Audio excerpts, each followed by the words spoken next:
A Tesla put 5 firefighters in the hospital, and they weren't even close to the vehicle. This wasn't initially a thermal runaway or even a car fire. This was a Tesla that got in a bad wreck, with a battery that started off-gassing without warning. The vapor cloud itself, it traveled hundreds of feet, catching the firefighters off guard who thought they were in a safe location. You found stashed. I'm Pat, firefighter, mechanical engineer, and battery guy. Back in April of 2025, the Sacramento Fire Department was dispatched to a Tesla Model S that had collided with a tree. The driver was trapped, but crews got them out quickly and transported them to the hospital. That's where things should have ended, but the battery pack was compromised. There were a large number of individual cells scattered across the roadway, some of them igniting intermittently. The pack itself wasn't in thermal runaway, which is surprising due to the amount of damage that vehicle sustained.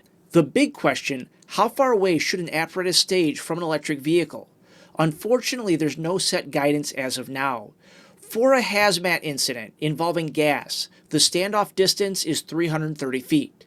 Now, I'm not saying lithium-ion batteries should be classified as hazmat. I'm just saying it's a data point. It's really the only one we have right now.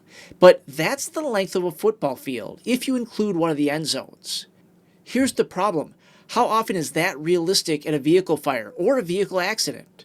Most apartments are running bumper lines for that type of fire, and that's typically 100 feet of hose. For a normal car fire, you'd stage your apparatus right around 25, maybe 35 feet away from the vehicle.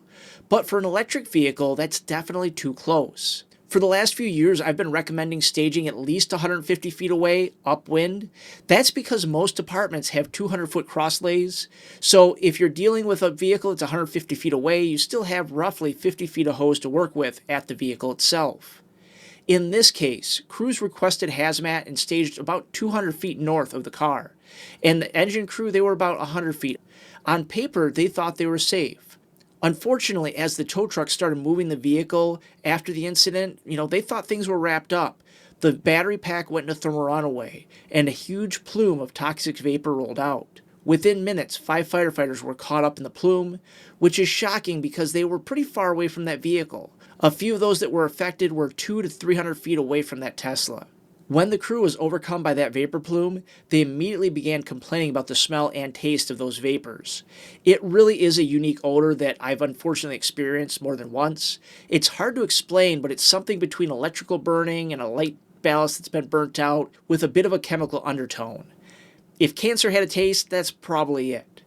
While the crew was escorting the tow truck to the salvage yard, one of the firefighters that was exposed started vomiting out the window of the apparatus. What makes this incident so concerning is the vapor cloud didn't actually hit everybody the same way. The firefighter that was nauseous and vomiting right away was transported to the ER and thankfully felt better and returned to work about a week later. But it wasn't that simple for the others. Another firefighter had flu-like symptoms that dragged on for weeks. They did come back to work for a short time, but they ended up being pulled off duty later on, and their lung function had actually dropped by 20%. They haven't been able to return to work since. A third firefighter is dealing with respiratory and renal symptoms, as well as a low exercise tolerance, persistent hypertension, tachycardia, and fatigue. As of today, they're still unable to work. The fourth firefighter has severe fatigue, low exercise tolerance, and ongoing respiratory symptoms. Same story, still on a medical leave. And the fifth, severe respiratory damage, again a 20% loss in lung function, fatigue, cardiac issues, and renal symptoms, also still off duty. So out of the 5 firefighters who were initially exposed, 4 are still out of work. That's not the outcome of a routine car fire. I'm not saying this is a good thing, but if you look back not too terribly long ago, 20 years or so, we were fighting car fires without an SCBA. Electric vehicles are different. We need our SCBA. This type of exposure is a career-altering exposure. This right here is an example of an electric vehicle in Europe going into thermal runaway. You can see a significant vapor cloud coming from the vehicle. And what you have to realize, this vehicle only has a 25 kilowatt hour battery pack. That's very similar to a lot of plug-in hybrids that we have in the US. Electric vehicles in the US, they're typically close to about 100 kilowatt hours. And the amount of gases released, it's directly related to the amount of stored energy in that vehicle. So what's in the gas? It's really going to vary based on chemistry, but we see carbon monoxide, carbon dioxide, hydrogen, hydrocarbons. We also see things like ethyl and dimethyl carbonates. On top of all of that, copper, aluminum, cobalt, lithium vapors. Just a bunch of nasty stuff that we don't want to be sucking in. The tricky part, these vapors don't behave like normal smoke.